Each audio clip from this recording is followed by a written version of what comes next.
di tempat-tempat rame kayak gini tuh salah siapa sekarang gue tanya? Salah siapa? Salah gue. Terus kalau lo sekarang gak punya temen sama sekali kayak sekarang tuh salah gue. Ada apa dengan cinta? Beberapa hari yang lalu, salah satu soundtrack film Ada Apa Dengan Cinta muncul di beranda YouTube gue. Karena lupa kisah lengkapnya, akhirnya gue putusin untuk nonton ulang filmnya. Ternyata filmnya tetap seru meskipun sudah berusia hampir 19 tahun. Tua banget ya filmnya. Film Ada Apa Dengan Cinta pertama kali dirilis pada bulan Februari tahun 2002. Film ini merupakan karya sutradara Rudi Sudjarwo, diproduseri oleh Mira Lesmana dan Riri Riza. Tentu nama dua orang ini sudah nggak asing lagi dong di telinga kalian. Ya, mereka ini banyak banget ngehasilin film-film booming pada zamannya. Sebut saja Petualangan Sherina, Laskar Pelangi, dan film-film lain yang sukses di Indonesia. Ada Apa Dengan Cinta sendiri berkisah tentang kehidupan seorang gadis remaja bernama Cinta. Cinta yang masih berstatus pelajar ini memiliki 4 orang sahabat yang sudah berikrar bakal setia selamanya. Hingga suatu hari, Cinta berubah karena jatuh cinta pada seorang pemuda tampan bernama Rangga. Baiklah, prolognya segitu aja ya, supaya alur ceritanya tetap menarik untuk diceritakan lebih dalam. Dan langsung saja kita masuk ke alur ceritanya.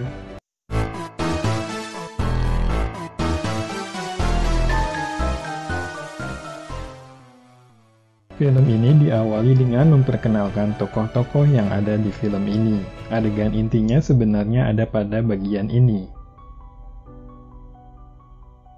Scene itu berusaha memperkenalkan seorang juru kunci film Ada Apa Dengan Cinta. Jika Gunung Merapi memiliki Mbah Marijan, maka Ada Apa Dengan Cinta memiliki Pak Wardiman. Saat itu sedang berlangsung lomba penulisan puisi tahunan di sekolah. Pak Wardiman yang cukup dekat dengan Rangga memutuskan untuk mengirimkan puisi buatan Rangga ke panitia. Hari pengumuman pun tiba. Semua siswa begitu yakin bahwa Cintalah yang akan keluar sebagai pemenangnya. Maklum saja, Cinta sudah langganan menjadi juara penulisan puisi tersebut. Murid-murid mulai meneriakan nama Cinta. Tetapi, ketua panitia malah memutuskan bahwa Ranggalah yang menjadi pemenang lomba puisi tahun ini.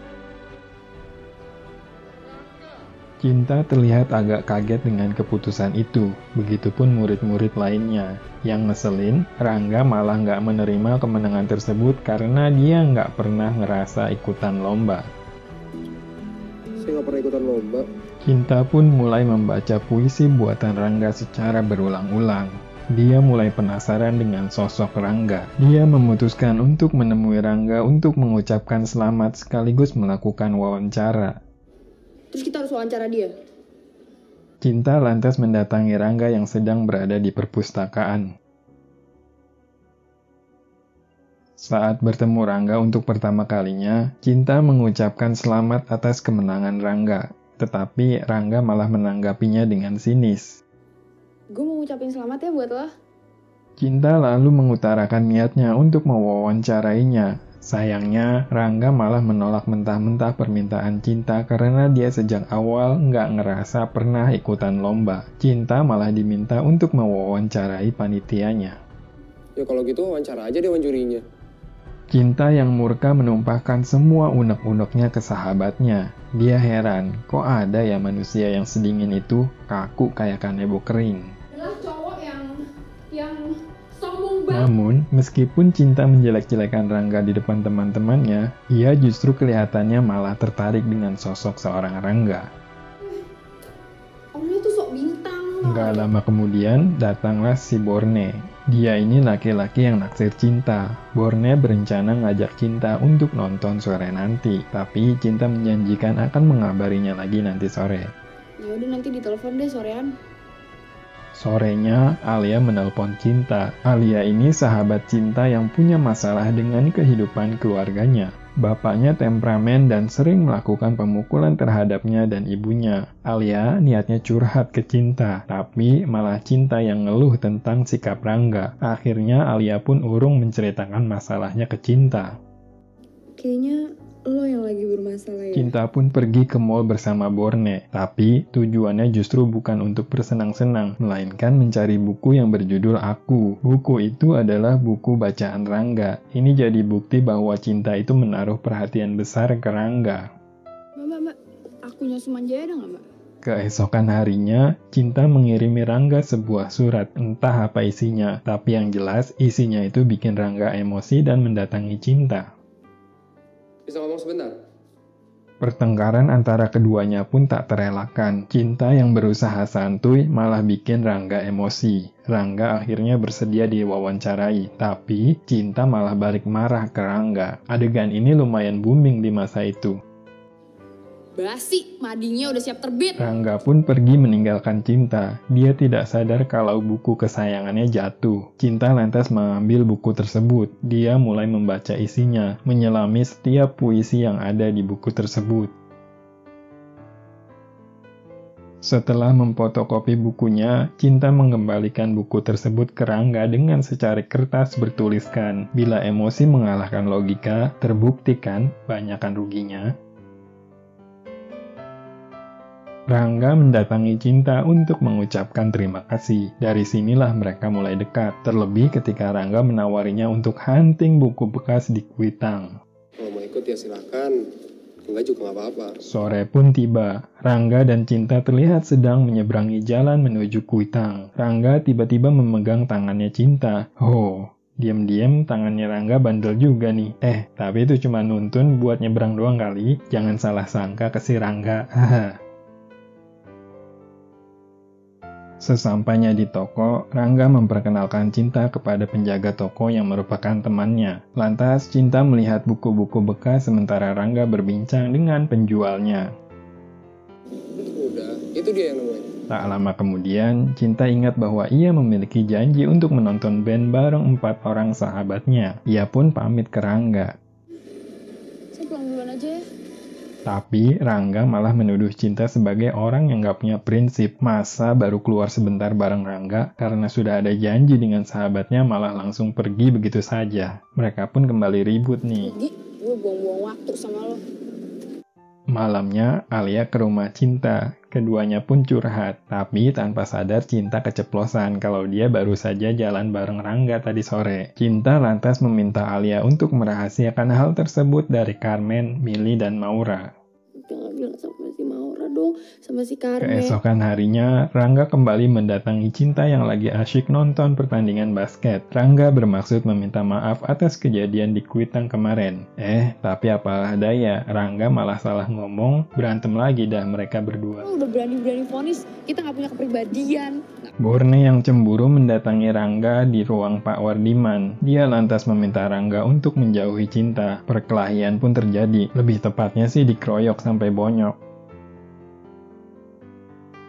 Sejak kejadian hari itu, Rangga menghilang dari sekolah. Cinta yang merasa kehilangan sosok Rangga pun mencarinya ke kelas. Tapi ternyata memang dia nggak masuk. Cinta kemudian pergi bertanya ke Pak Wardiman. Setelah mendapatkan informasi, Cinta mengunjungi rumah Rangga. Di rumah Rangga, Cinta berkenalan dengan bapaknya yang mantan pegawai pemerintah. Bapaknya ini diceritakan sebagai sosok pembangkang yang nggak suka dengan birokrasi. Ini salah satu muatan politis yang diselipkan di film ini. Meski katanya sudah memasuki era reformasi, tetapi tekanan pemerintah tetaplah ada. Terus ada hal unik, kenapa bapaknya Rangga memanggil anaknya dengan sebutan monyet. Monyet, katanya kamu mau masak. Kalau ada yang tahu, boleh ya komen. Rangga dan Cinta lantas masak untuk makan sore itu. Itu adalah kali pertama Cinta main di dapur. Rangga lantas mengajak Cinta yang nggak bisa masak. Pasti nggak bisa masak. Bisa. Saat duduk di meja makan, rumah Rangga tiba-tiba dilempari bom molotov oleh orang tak dikenal. Bapaknya bilang bahwa mereka memang harus segera pindah demi keselamatan mereka. Nampaknya kita harus segera pindah dari sini. Keesokan harinya, Rangga mengajak Cinta untuk ngedate secara resmi. Lagi-lagi, Cinta harus berhadapan dengan teman-temannya. Cinta terpaksa berbohong bahwa dia sedang tidak enak badan dan gak bisa ikut kumpul-kumpul dengan sahabatnya. Sesaat sebelum berangkat, Alia menelpon Cinta. Ia ingin sekali curhat ke rumah Cinta. Tapi sayang, Cinta memintanya untuk tetap di rumah karena Cinta akan pergi bersama Rangga. Abis ini, gue ke rumah lo deh ya. Cinta akhirnya pergi ke sebuah kafe bersama Rangga. Mereka nonton musik di sana, dan Cinta dipaksa untuk tampil. Ia lantas mempersembahkan puisi Rangga di atas panggung. Di sisi lain, Alia mengalami depresi berat karena ayahnya. Ia mengurung diri di kamar mandi. Setelah tampil di kafe, Rangga dan Cinta pun pulang. Tetapi nyari taksi nggak dapet-dapet. Biasa dah, klise alasan. Udah, kita pulangnya jalan kaki aja deh. Akhirnya mereka pulang dengan berjalan kaki. Banget sih kamu. Sesampainya di depan rumah, Cinta menanyakan perihal keluarga Rangga. Rangga menjelaskan bahwa dia nggak pernah membahas masalah keluarganya ke siapapun kecuali Pak Wardiman. Dan Cinta menjadi orang kedua yang tahu cerita tentang keluarganya. Ada berapa orang yang pernah saya ngajak ngomong? Rangga lantas meminta Cinta untuk masuk karena sudah malam. Sebaiknya kamu masuk. Saat itu Cinta kaget karena ayah dan ibunya sudah berpakaian rapi. Mereka mengajak Cinta untuk ke rumah sakit, menjenguk Alia yang mencoba bunuh diri. Di rumah sakit, ketiga sahabatnya memandangnya dengan sinis. Mereka menangisi Alia yang sedang berbaring tak sadarkan diri. Mereka menuduh Cinta lah penyebab Alia yang mencoba bunuh diri. Maura lantas memintanya pulang. Dia panjang umur, semoga lo masih sempat minta maaf sama dia. Cinta sangat terguncang dengan kejadian itu. Ia menyesali semua kebohongannya yang berujung pada peristiwa percobaan bunuh diri. Akhirnya, Cinta meminta Rangga untuk tidak mendekatinya lagi. Cinta menganggap kehadiran Rangga membuatnya berubah. Gue berubah jadi orang yang beda. Rangga pun menyetujui permintaan Cinta, tapi ia memberi syarat. Jika mereka harus menjaga jarak, maka nggak akan ada lagi permintaan maaf di antara mereka berdua. Gak usah ada maaf-maafan lagi. Hari itu akhirnya Alia siuman. Cinta lantas meminta maaf atas kejadian malam itu. Ia pun mengakui bahwa ia pergi bersama Rangga. Tanpa sepengetahuannya, Milly, Carmen, dan Maura ada di belakangnya, mendengarkan semua ucapannya. Sahabatnya tentu sangat kaget, karena yang mereka tahu Cinta sangat membenci Rangga. Lo pergi sama Rangga? Tetapi akhirnya Cinta menyatakan bahwa semua hubungannya sudah berakhir dan ia memilih sahabatnya. Mereka pun saling berangkulan. Tak, pokoknya apapun yang dilakuin sama Cinta yang mencoba move on dari Rangga pergi bersama Borne. Tapi dia malah tahu perbuatan Borne yang mengeroyok Rangga waktu itu. Cinta marah besar dan meninggalkan Borne. Cinta mulai uring-uringan. Dia sejujurnya sangat mencintai Rangga. Tapi dia nggak mau hubungannya dengan Rangga merusak persahabatannya dengan teman-temannya. Sementara itu, Rangga juga galau dengan perasaannya. Ia ingin memberitahukan rencananya untuk pindah ke New York. Tapi dia mengurungkan niatnya. Keempat orang sahabatnya bingung melihat kelakuan Cinta yang selalu murung. Mereka menanyai apakah Cinta mencintai Rangga. Apa-apa sama Rangga. Mereka lantas meminta Cinta untuk jujur dengan perasaannya. Jika ia memang mencintai Rangga, ia harus mengungkapkan perasaannya secepatnya. Lo mau nungguin Rangga? Harus cepetnya, tak? Sayangnya Cinta masih ragu, tapi Carmen meyakinkan bahwa ia harus bertindak cepat karena Rangga sudah berpamitan dengan Pak Wardiman. Gitu loh. Mereka lantas bertanya ke Pak Wardiman kemana Rangga akan pergi. Yaitu sekarang pindah sekolah ke Pak Wardiman bilang bahwa Rangga akan pindah ke Amerika, ke New York. New York. Berangkat kapan?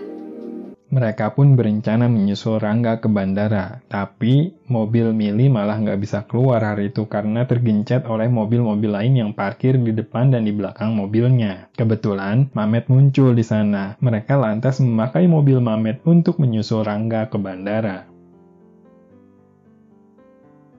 Nah, ini dia adegan yang paling bikin merinding. Mereka dihalangi oleh petugas bandara untuk memasuki area steril penumpang. Tapi Alia mencoba bernegosiasi dengan petugas tersebut. Akhirnya Cinta diizinkan masuk. Cinta bergegas mengejar Rangga. Dan akhirnya ia berhasil menyusul Rangga sebelum ia memasuki tempat boarding pesawat.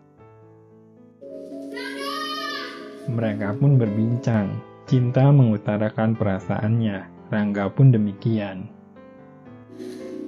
Saya sayang banget sama kamu. Cinta lantas meminta Rangga untuk tidak pergi. Sayangnya, Rangga tidak bisa mengiyakan. Ia harus tetap pergi ke Amerika. Rangga lantas memberikan buku catatannya dan meminta Cinta membaca halaman terakhir. Ia lantas memberikan ciuman perpisahan. Di perjalanan pulang, Cinta membaca buku harian tersebut. Rangga menjanjikan bahwa ia akan kembali untuk mempertanyakan cintanya Cinta. Cerita pun berakhir. Gimana menurut kalian? Suka dengan alur cerita film Ada Apa Dengan Cinta ini? Sip, gue ucapin terima kasih karena kalian sudah menonton sampai akhir. Dan sampai jumpa di video alur cerita film lainnya. Bye-bye.